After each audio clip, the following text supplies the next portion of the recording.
Mapagpalang araw po mga kapatid, mga kabilabid. Tayo muna ay kwentuhan lang muna sa hapon ito.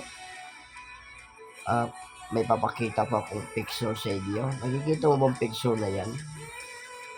Ano po ba ang nasa isip niyo? Ano po ang pumapasok sa inyong kaisipan? Napakagandang bahay, di ba? Kung kita mo, tinmaan ng isang iglap na lindol. Yung magandang bahay, wasak, sira. Ano pong aral na mapupulot natin dyan? Sa akin, di mo talaga pwede ipagyabang kung ano yung meron mo ngayon. Hindi mo pwede ipagyabang kung ano yung kakayahan mo sa mundong ito. Hindi mo pwede ipagmayabang na matalino ka, napag-aral ka, natapos mo ang degree holder mo. Hindi mo pwede ipagyabang sa ibang tao na mas angat ka, lamang ka sa kanila. Minsan tayo mga tao, pag mayroon tayong narating sa buhay, grabe tayo magmayabang. Grabe natin pinapakita sa ibang tao na wala silang narating, mas may narating ka. Kaya minsan ang tao sukatan ng nararating, sukatan sa kanilang kung mayroon sila. Kaya minsan na-realize ko sa buhay ko din parang kung wala siguro akong Jesus sa buhay ko, sa puso ko, wala akong Lord. So itong utak ko puno-puno ng complaint. Puno-puno ng kumpara sa iba. Puno-puno ng tumitingin ako kung ano yung mayroon sa iba. Tinitingnan ko yung mga kaibigan ko, may magandang bahay, may magandang kotse, may ipon sa bangko. Kinukumpara ko yung siguro ko sarili ko sa kanila. Pero mga kabilabid, mula nung nakilala ko ang Panginoong Hesus sa puso ko, nag-i-enjoy ako sa buhay ko kung anong together my wife, my beautiful wife, and my 4 children, daughter. Magagandang anak, matalinong anak. Kaya doon ako naging blessed sa buhay ko. Kasi alam ko, lahat ng nakikita sa mata, nawawala Isang bagyo, isang baha, yung sasakyan mo, pwede masira. Kaya ano pa ang pwede natin ipagmalaki sa ibang tao? Kaya kung ikaw ay yumaman sa financial, praise the Lord. Kaya huwag mo gamitin yan para apakan ng ibang tao. Huwag mo gamitin yan para gawin mo sudsunuran ng ibang tao sa'yo. Huwag mo gamitin yan para matamatahin sila.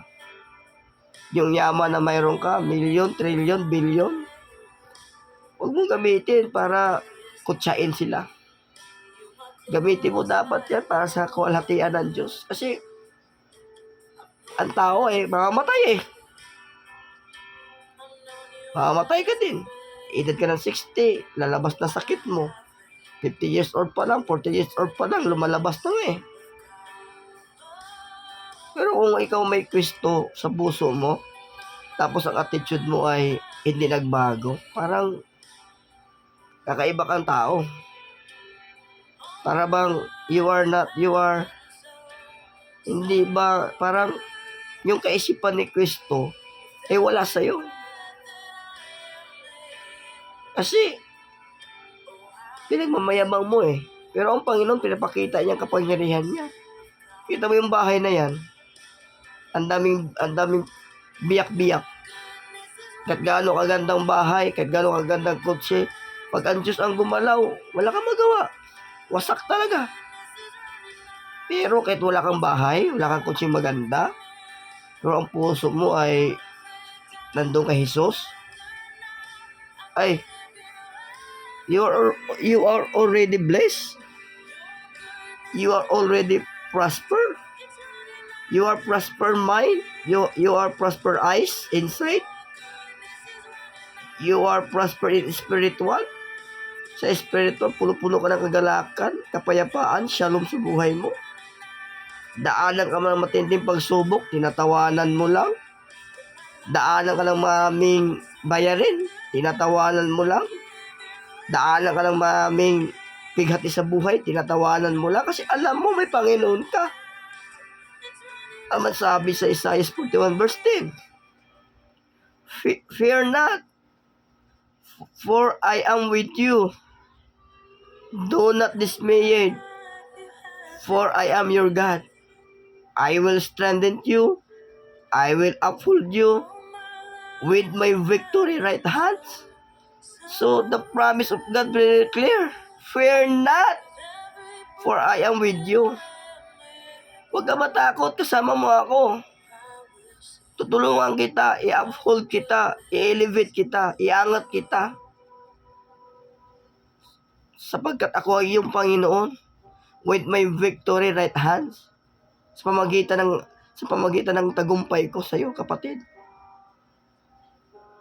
So, ang buhay, kapatid, hindi payabangan. Ang buhay, pasarapan na pagsikwisto ang kasama. So, yun lang. Shalom, shalom. God bless.